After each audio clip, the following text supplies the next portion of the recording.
ação do Espírito Santo de Deus. Nós vamos começar a meditar no Evangelho do Senhor Jesus Cristo segundo o apóstolo João. O apóstolo João, um dos apóstolos de Cristo Jesus, aquele apóstolo que se autodenominou de o discípulo amado. Glória a Deus. Vamos voltar para João capítulo 4.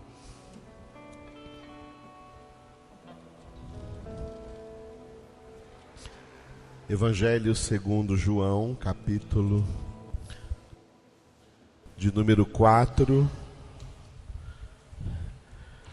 E nessa manhã nós vamos ficar com esse trecho dos versículos 31 ao 38, que é um breve diálogo entre Jesus e os seus discípulos, depois que a mulher samaritana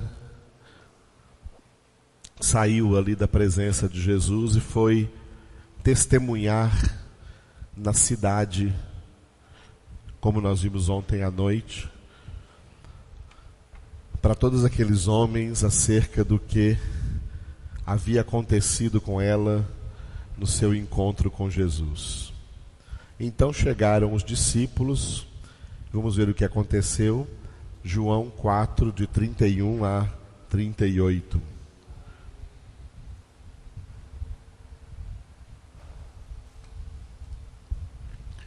Glória a Deus. Vamos ler juntos. Nesse ínterim, os discípulos lhe rogavam, dizendo: Mestre, come. Mas ele lhes disse: Uma comida tenho para comer, que vós não conheceis. Diziam então os discípulos uns aos outros: Ter-lhe-ia porventura alguém trazido o que comer? Disse-lhe Jesus: A minha comida consiste em fazer a vontade daquele que me enviou e realizar a sua obra. Não dizeis vós que ainda há 4 meses até a ceifa? Eu, porém, vos digo: erguei os olhos e vede os campos, pois já branquejam para a ceifa.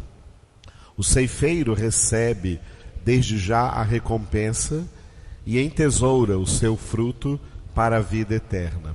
E dessarte se alegram tanto o semeador como o ceifeiro. Pois no caso é verdadeiro o ditado: um é o semeador e outro o ceifeiro.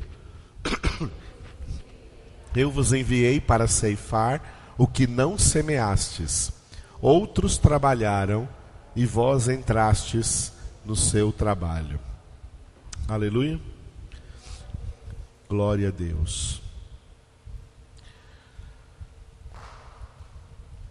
Os discípulos, quando chegaram trazendo comida que foram comprar na cidade de Samaria, encontraram a mulher saindo ali da presença de Jesus, e era meio-dia, a hora do almoço. Eles então trazem a comida, mas Jesus não quer comer nessa hora, não está com fome. E Jesus aproveita então esse momento para dizer para eles de uma comida diferente. E para dizer para eles que, versículo 34, disse-lhe Jesus: A minha comida consiste em fazer a vontade daquele que me enviou e realizar a sua obra. Ou seja, mesmo sendo meio-dia, mesmo sendo a hora do almoço, Jesus, cansado da viagem, como nós vimos no início do capítulo 4, com sede, porque pediu água à mulher samaritana, e claro, meio-dia, numa jornada, numa viagem longa, ele está com fome. No entanto, a maior fome de Jesus, a melhor comida que ele quer comer, mais do que o alimento físico, o que mais está dentro do coração dele nesse momento e que até supera a fome física e a necessidade de comer uma comida material, é querer fazer a vontade de Deus, é querer fazer a obra de Deus. Fazer a minha comida consiste em fazer a vontade daquele que me enviou. Esse texto me lembra muito a maneira como o apóstolo Paulo definiu o reino de Deus. Vamos abrir em Romanos, capítulo 14, versículo 17. Romanos, capítulo 14, versículo 17, onde está escrito: porque o reino de Deus não é comida nem bebida, mas justiça e paz e alegria no Espírito Santo. Aqui existem, são citadas pelo apóstolo Paulo 3 palavras interessantes que definem o que é o reino de Deus. O reino de Deus não é comida nem bebida. Os apóstolos trouxeram comida para Jesus, era meio-dia, era hora de comer mesmo. No entanto, ele diz: não, agora eu estou querendo uma outra comida. A minha comida consiste em fazer a vontade do meu Pai. A vontade de Deus, que é o Rei, que é o dono do reino, que é o dono do reino. O reino, por isso que o reino é chamado de reino de Deus. E aí Paulo vem dizer aqui em Romanos 14, 17, o reino de Deus não é comida nem bebida, mas 3 coisas que ele coloca, e todas as 3 no Espírito Santo: justiça, paz e alegria. Justiça, paz e alegria. Diga essas 3 palavras. Era essa comida que Jesus queria comer. Era essa comida que estava satisfazendo Jesus naquele momento. A minha comida consiste em fazer a vontade daquele que me enviou e completar, realizar a sua obra. E não somente Jesus, mas todos aqueles a quem ele ensina, que passam a ser seus discípulos, que passam a ser seus seguidores. É assim que também eles servem a Deus. E por isso está escrito no versículo 18, veja o versículo 18 aí de Romanos 14. Aquele que deste modo serve a Cristo é agradável a Deus e aprovado pelos homens. Aleluia. Aquele que deste modo serve a Cristo. De que modo? Com justiça, paz e alegria no Espírito Santo, que é a definição do reino de Deus. Reino de Deus que Jesus disse em Mateus, não esqueça aí de Romanos 14, mas dá uma olhadinha também agora em Mateus, capítulo 6, num texto onde também a comida é citada. Nesse texto de Mateus capítulo 6, a partir do versículo 5, onde também a comida como necessidade física, material, básica, também é citada, quando Jesus diz: não andeis ansiosos pelo que haveis de comer, pelo que haveis de beber, ou pelo que haveis de vestir. A vida é mais do que o alimento, o corpo é mais do que as vestes. E no final desse discurso precioso aí de Jesus, tá? Esse discurso que representa a cura das ansiedades que nós temos em relação às coisas materiais, aos bens materiais, ao próprio pão de cada dia que queremos colocar em nossas mesas. Jesus encerra esse discurso contra a ansiedade, dizendo no versículo 33, buscai, pois, em primeiro lugar o seu reino e a sua justiça, e todas essas coisas vos serão acrescentadas. Aleluia! Buscai em primeiro lugar o reino de Deus e a sua justiça. A mesma justiça citada pelo apóstolo Paulo lá em Romanos 14:17. Porque o reino de Deus não é comida e nem bebida, mas justiça, paz e alegria no Espírito Santo. Estamos vislumbrando aqui o que Jesus estava, de maneira metafórica, dizendo aos seus discípulos. Não é que Jesus não estava com fome de comida material, e era meio-dia, estava na viagem.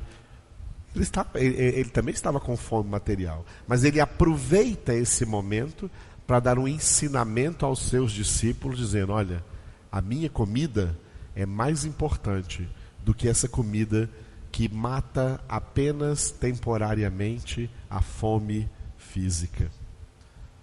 Ele havia falado da água para a mulher, da água do poço. Aquele que beber dessa água aí do poço, H2O, tornará a ter sede. Mas o que beber da água que eu lhe der, nunca mais terá sede.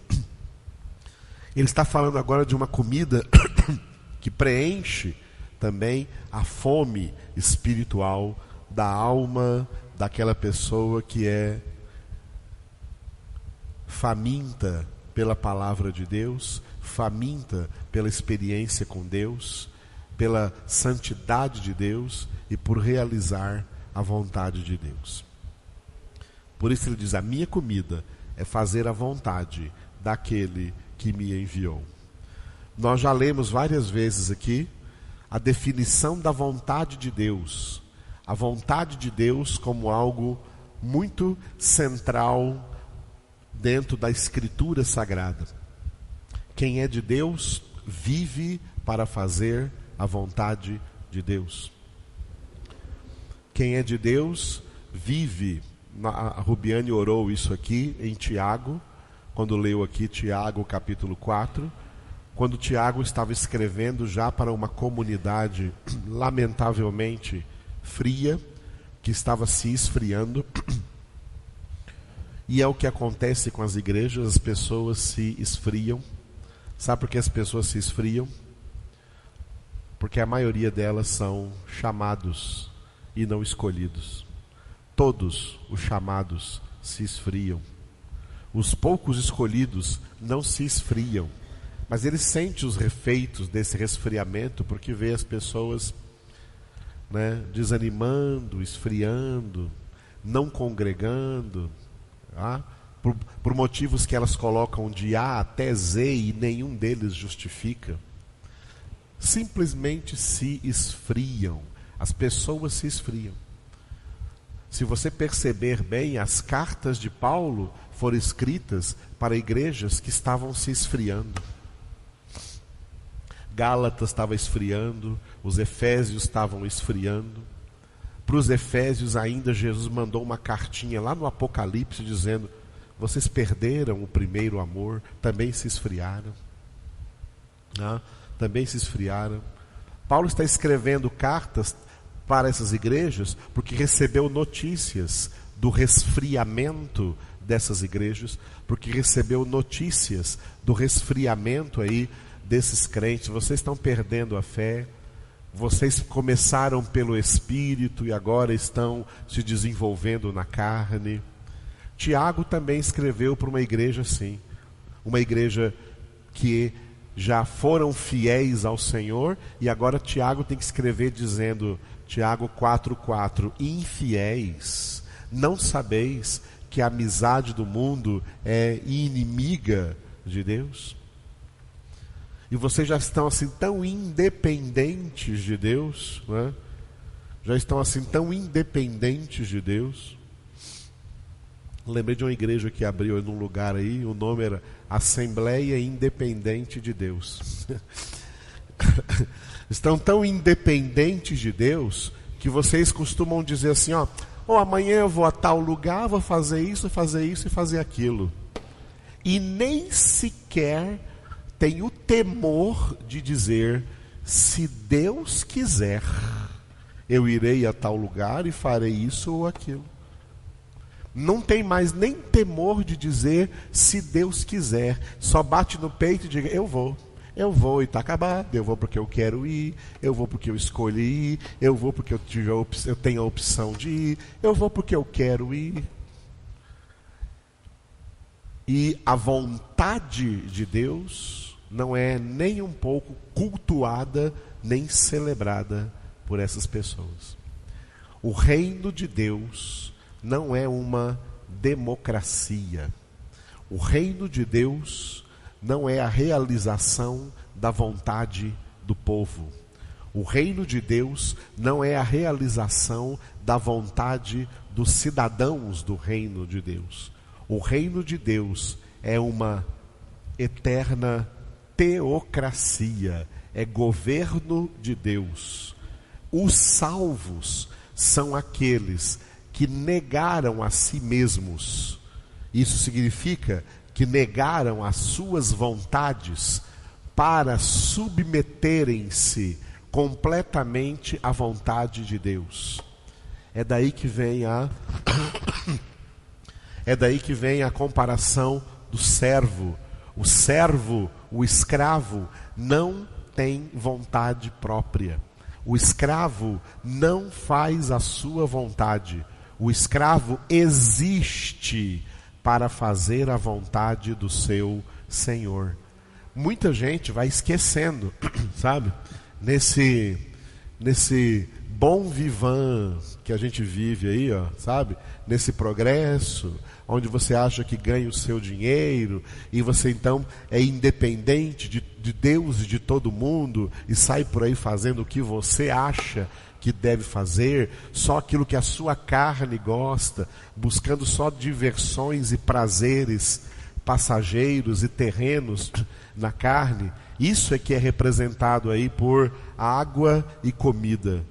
É por isso que Paulo escreve: o reino de Deus não é comida nem bebida, mas justiça, paz e alegria no Espírito Santo.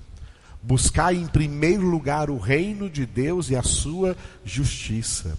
Buscar o reino de Deus é submeter a vida completamente à vontade de Deus, ao plano de Deus. Sabe por quê?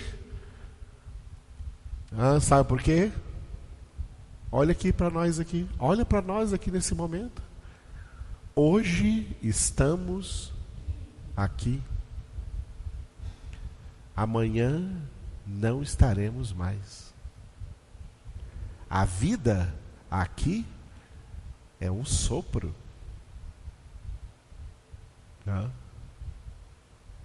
Eu acho que eu casei há tão pouco tempo atrás. Agora tenho um filho casado, um outro se preparando ali. A vida passa. A vida passa assim, numa velocidade, você não percebe, você tem a sensação de que as coisas demoram demais, e a vida nessa terra passa voando. E a salvação, que é a única certeza de justiça e de paz e de alegria eternos diante de Deus para sempre, a salvação tem a sua consistência em se submeter completamente à vontade de Deus. Essa é a parte que nos toca no desenvolvimento do que Deus nos deu de graça, que é a salvação. A salvação foi dada de graça no sentido de que Jesus fez e sofreu em nosso lugar o que nós jamais poderíamos. Jesus pagou o preço que nós jamais poderíamos pagar. O preço que Jesus pagou foi o preço judicial pela obra da nossa salvação. Jesus pagou o preço judicial. Mas uma vez que esse preço, por nós impagável, que nós jamais poderíamos pagar, nós jamais poderíamos fazer para merecer a obra da salvação, foi salvo, resta a nós agora, Efésios capítulo 4, versículo 1, andar de modo digno da vocação a que fomos chamados. Resta-nos agora, Filipenses 2,12, desenvolver a nossa salvação com temor e tremor. Quando fala de temor e tremor, o próprio Paulo escreveu em 1 Coríntios, capítulo 9, se eu não me engano, ele diz: eu castigo o meu corpo e o reduzo à servidão, à escravidão. Ou seja, ele está dizendo com isso, de maneira metafórica, eu me obrigo a me submeter completamente à vontade de Deus, porque eu tenho medo de, depois de eu ter pregado a outros, eu mesmo vir a ser desqualificado. Amados, a maioria dos crentes está vivendo como desqualificados para o reino, desqualificados para o céu, porque não entenderam que o reino de Deus, representa a justiça do reino de Deus, representa obediência cabal, 100% de obediência, total obediência, completa e irrestrita e inquestionável obediência ao rei desse reino que é Deus. Cidadãos do reino, que são os verdadeiros filhos de Deus, que são os verdadeiros adoradores, que nós vimos domingo passado aqui em João capítulo 4, quando Jesus deu à mulher essa lição da verdadeira adoração e de quem são os verdadeiros adoradores. São esses que o Pai procura para serem cidadãos do reino. A característica desses cidadãos é a mesma característica dessa adoração, é a obediência, é a submissão, é a renúncia das próprias vontades para se submeter à vontade de Deus.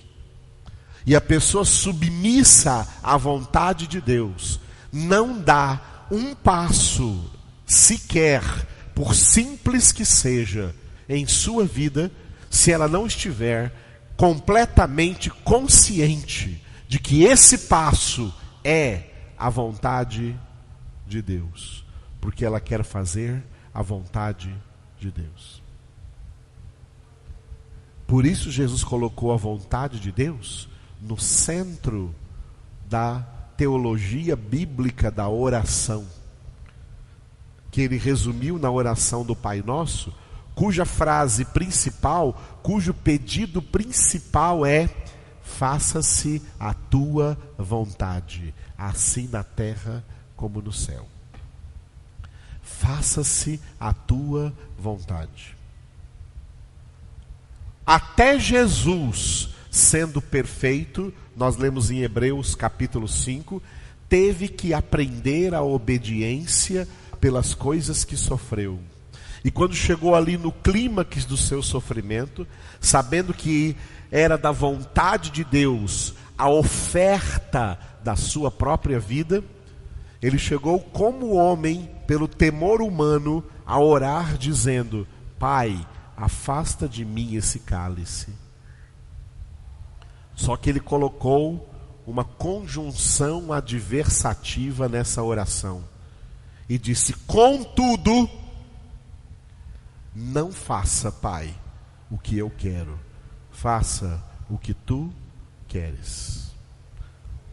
A oração de Jesus é: Pai, não leve em conta a minha vontade. Pai, não realize a minha vontade. Pai, faz a tua vontade na minha vida.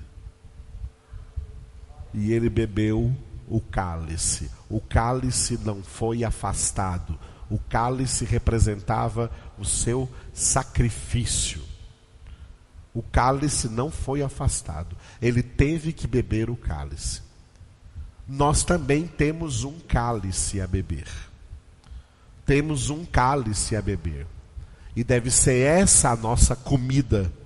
Essa deve ser a nossa comida. Beber esse cálice, fazer a vontade do Pai. Esse é o nosso cálice. O nosso cálice é Romanos 12, 1 e 2. Apresentar o vosso corpo a Deus por sacrifício vivo, santo e agradável a Deus. Este é o vosso culto racional. E não vos conformeis com este século, mas transformai-vos mediante a renovação da vossa mente, para que experimenteis qual seja a boa, agradável e perfeita vontade de Deus. O nosso cálice é o da total consagração a Deus para a obediência, para a submissão à sua vontade. E isso é o reino de Deus. Essa é a comida que Jesus está ensinando aos seus discípulos. O reino foi pregado anteriormente, pelos profetas. O Antigo Testamento, os 39 livros do Antigo Testamento, foram pregações preparatórias para a chegada definitiva da pregação do Evangelho do Reino. Por isso que Jesus disse em João 4, ele diz, volta para João 4, ele diz assim no 35, né? Do 35 ao 38, falando metaforicamente, Jesus diz: não dizeis vós que ainda há 4 meses até a ceifa? Eu, porém, vos digo: erguei os olhos e vede os campos, pois já branquejam para a ceifa. O ceifeiro recebe desde já a recompensa e entesoura o seu fruto para a vida eterna. E dessarte se alegram tanto o semeador como o ceifeiro. Pois no caso é verdadeiro o ditado: um é o semeador e outro é o ceifeiro. Eu vos enviei para ceifar o que não semeastes. Outros trabalharam e vós entrastes no seu trabalho. Estes outros que trabalharam foram os profetas. Foram os homens e mulheres de Deus da antiga aliança, os eleitos da antiga aliança, que nós vimos na carta aos Hebreus, no capítulo 11, um por um deles, daqueles que foram citados, muitos não foram citados, a maioria não foram citados. Eles foram naquela parábola que Jesus contou, os trabalhadores da primeira hora. Eles foram os trabalhadores da primeira hora. A primeira hora ali, o Antigo Testamento. Eles, com a sua pregação, fizeram aquilo que o apóstolo Pedro descreveu em uma de suas epístolas, como eles falaram das coisas que não eram para eles, mas era para outros que viriam depois deles, e como eles perscrutaram as Escrituras, tentando compreender o seu verdadeiro sentido da vinda do Messias, das coisas que aconteceriam e das glórias que seguiriam a vinda de Jesus. Os semeadores foram eles. Jesus diz aos seus discípulos: vocês vão agora ceifar o que eles semearam. Dentro da semeadura dos profetas, A semeadura dos profetas trouxe a semeadura de Cristo. Jesus veio com aquilo que os profetas tinham apenas uma pista, tinham apenas um pequeno insight, uma pequena revelação. A revelação do Antigo Testamento, apesar do Antigo Testamento ser grande em volume, a revelação do Antigo Testamento é mínima, é pequena, é uma luz no fim do túnel. Mas quando Jesus veio, ele trouxe toda a amplitude da revelação do reino de Deus. Por isso, uma das coisas que Jesus disse é chegado a vós o reino de Deus. O reino de Deus, a doutrina do reino, o evangelho do reino chegou em Cristo Jesus. Num terreno preparado por anos, por séculos, pelos primeiros semeadores, os primeiros homens enviados por Deus na antiga aliança. Eles trabalharam. E agora Jesus fala para os discípulos: e vós entrastes agora nos seus trabalhos, porque vocês agora estão recebendo a plenitude da semente do reino. E a igreja de Cristo Jesus, ela também entra nesse trabalho que outros trabalharam. Só que a igreja de Cristo Jesus entra em cima de uma base muito mais sólida, numa base em que os primeiros trabalhadores da vinha encerraram seus trabalhos com o Antigo Testamento, e no tempo em que os apóstolos do Cordeiro também encerraram o seu trabalho, pegando toda a doutrina pregada a eles por Cristo Jesus e compilaram essa doutrina nos 27 livros do Novo Testamento. E aí nós temos aqui em nossas mãos Antigo Testamento e Novo Testamento, o fundamento dos profetas e o fundamento dos apóstolos. Para quê? Para que nós agora, como igreja de Deus, edifiquemos as nossas vidas em cima deste fundamento. E aí nós vamos entrar naquilo, estamos entrando no trabalho deles. Os profetas fizeram um trabalho pesado. Jesus fez o trabalho mais pesado de todos. Tá? Que Isaías disse em Isaías 53, o penoso trabalho da sua alma. Os apóstolos fizeram um trabalho pesado. Foram instrumentos de Deus para lançar esse fundamento dos apóstolos, que é o Novo Testamento. E agora nós entramos nos seus trabalhos. Nós entramos nos seus trabalhos. Só que nós estamos com a parte fácil. A parte difícil foi feita pelos profetas, pelos apóstolos e principalmente por Jesus. Para nós ficou a parte fácil. Para nós sobrou, irmãos, a parte fácil. Vamos ler essa parte em 1 Coríntios, capítulo 3. 1 Coríntios, capítulo 3. A partir do versículo 10. 1 Coríntios, capítulo 3, a partir do versículo 10. Como apóstolo e representando todos os demais apóstolos, Paulo diz assim no versículo 10: segundo a graça de Deus que me foi dada, lancei o fundamento, como prudente construtor, e outro edifica sobre ele. Ou seja, outro entra nesse trabalho. Porém, cada um veja como edifica. Em primeiro lugar, versículo 11, porque ninguém pode lançar outro fundamento além do que foi posto, o qual é Jesus Cristo. Vamos traduzir esse versículo? Ninguém pode criar outra doutrina diferente. Ninguém pode inventar outra doutrina diferente. Existem por aí muitos hereges, muitos pregadores falsos, mestres falsos, pastores falsos, apóstolos falsos. E por que eu estou dizendo que eles são falsos? Porque eles desobedecem este versículo aqui.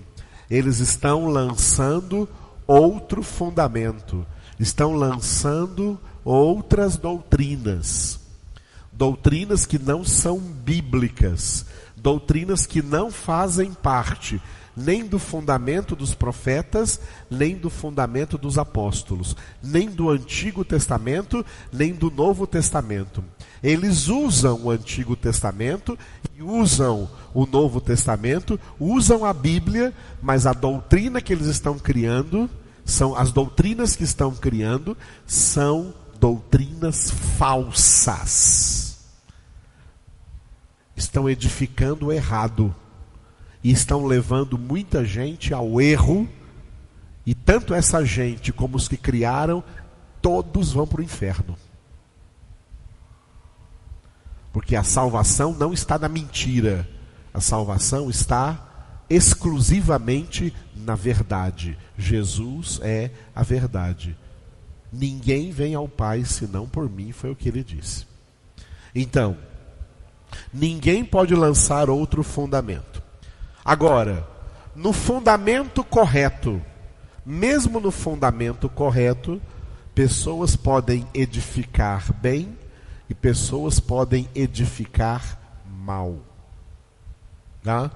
E Paulo resumiu assim, versículo 12. Contudo, se o que alguém edifica sobre o fundamento é ouro, prata, pedras preciosas, madeira, feno, palha, manifesta se tornará a obra de cada um, pois o dia a demonstrará, porque está sendo revelada pelo fogo.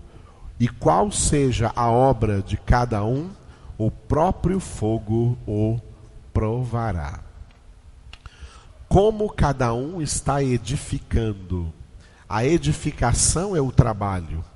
A nossa edificação de fé, a nossa construção de vida de fé, ela vai ser julgada diante de Deus. Se essa construção é pobre, é frágil, ela não passa na prova de fogo, ela não resiste à prova de fogo. Se essa construção é sólida, se essa construção é verdadeira, se essa edificação é forte, ela passa na prova de fogo. Glória a Deus. Em primeiro lugar como você está edificando a sua vida sobre a rocha, sobre o fundamento. Jesus deu as dicas certas quando ele pregou o sermão da montanha: aquele que ouve as minhas palavras, mas não as pratica, é semelhante ao homem insensato que está edificando a sua casa sobre a areia, sobre a instabilidade, e por isso grande vai ser a sua ruína. Mas aquele que ouve essas minhas palavras e as pratica, está edificando a sua casa sobre a rocha. Esse aí vai passar pela prova de fogo, ele vai suportar as tribulações, ele vai suportar as tentações, ele vai suportar as perseguições e vai ser mais do que vencedor, porque a sua vida está sendo edificada como ouro, prata e pedra preciosa. A sua vida está edificada sobre a rocha e se torna uma pessoa firme e inabalável em Cristo Jesus. Esse é o plano de Deus. Esse é o plano de Deus. E portanto, o reino de Deus, que não é comida e nem bebida, mas justiça, paz e gozo e alegria no Espírito Santo, essa justiça, buscai em primeiro lugar o reino de Deus e a sua justiça. O que é justo é que nos submetamos completamente àquele que fez de tudo pela nossa salvação. Deus não fez tudo pela nossa salvação? Deus não deu o seu Filho pela nossa salvação? Jesus não se sacrificou plenamente pela nossa salvação? O que é justo? O que é justiça? O que é a justiça que devemos buscar? É a santidade de Deus mediante a nossa total submissão a Deus. É justo obedecermos a Deus. E por isso toda desobediência é injustiça. Toda desobediência é desmerecer a obra da salvação. Toda vez que você desobedece a palavra de Deus, você está cuspindo na obra da salvação. Você está blasfemando contra Cristo, contra Deus. E cuidado, porque a blasfêmia contra o Espírito Santo é pecado sem perdão.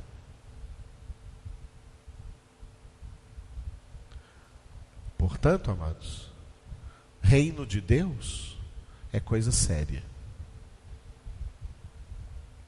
Por isso Jesus disse: eu tenho uma comida para comer que vocês não conhecem ainda, mas ainda vão conhecer. A minha comida consiste em fazer a vontade daquele que me enviou.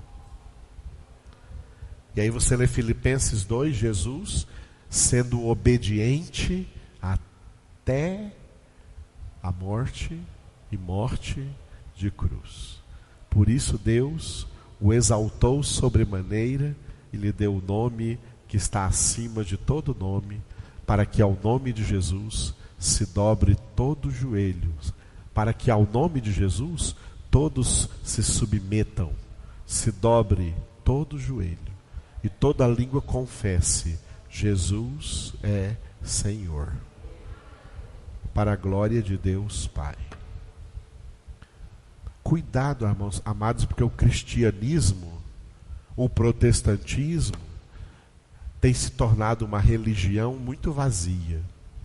Uma religião que pensa que a salvação já está garantida, que morreu e vai para o céu. O irmão do ator que morreu aí, eu nem conhecia esse ator, que eu não vejo novela, graças a Deus. Quem vê novela não é de Deus. Eu nem conhecia, vi essa semana aí, por causa das reportagens, das notícias. E vi o irmão no velório falando assim: Deus estava precisando de alguém mais alegre lá no céu e levou o meu irmão. Que é isso, mano? Que ignorância.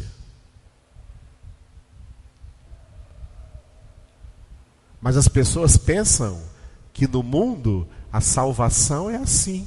A salvação é facinho. A pregação do reino de Deus, amados, não diz que a salvação é uma coisa fácil assim, não. Foi nadar no velho Chico e morreu, foi para o céu. Não, senhor. Não, senhor. A salvação não é assim fácil, não. Jesus disse que a salvação é entrar por uma porta estreita, e depois que entrou por essa porta estreita, andar a vida toda no caminho apertado. Tanto a porta como o caminho é Jesus. João 10:9, eu sou a porta. João 14,6, eu sou o caminho. E no final, vem o que o apóstolo Pedro disse em 1 Pedro capítulo 4. Se é com dificuldade que o justo é salvo, onde vai comparecer o ímpio? Sim, o pecador.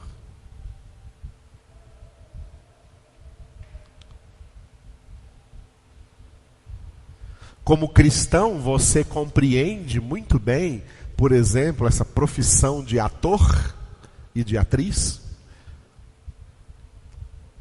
Uma das reportagens aí durante a semana no canal mostrou várias cenas dele de novelas.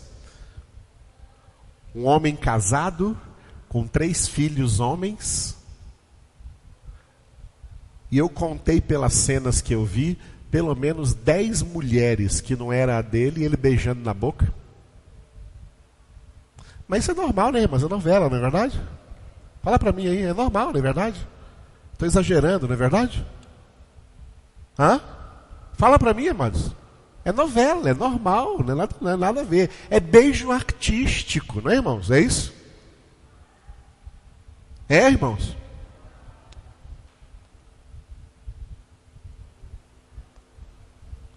Quem é casado aí permite o seu cônjuge ter uma profissão dessa?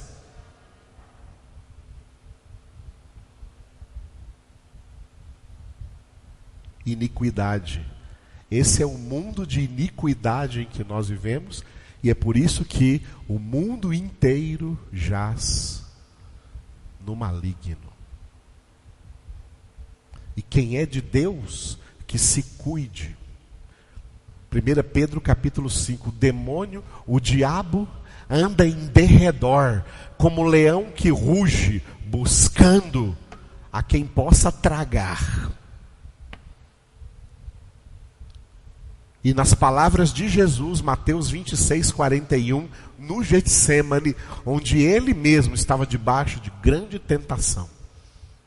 Vigiai e orai, para que não entreis em tentação. O espírito, na verdade, está pronto, mas a carne é fraca.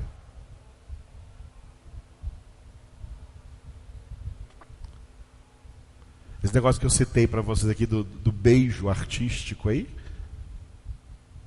é uma coisa que nos mostra como o mundo age para a gente se conformar. Tá todo mundo conformado, isso não é nada, é coisa normal, é um artista maravilhoso, é uma coisa normal. Não, Senhor. É iniquidade. É iníquo. Por isso, cuidado com o que você assiste.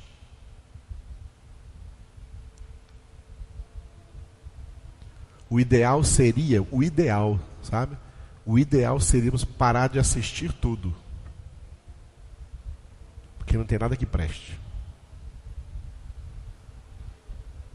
Tudo faz apologia a iniquidades. Apologia à sensualidade, apologia à violência, apologia a drogas, apologia ao alcoolismo, apologia a adultério, apologia à prostituição, apologia a divórcio, apologia a homossexualismo. Essa propaganda do inferno que nós estamos comendo, que está sendo a comida das pessoas. Jesus diz: a minha comida é fazer a vontade daquele que me enviou e realizar a sua obra. Essa é também, agora, a nossa comida. A nossa comida é fazer a vontade do Pai. E a vontade do Pai não é outra, é a nossa santificação, sem a qual ninguém verá o Senhor.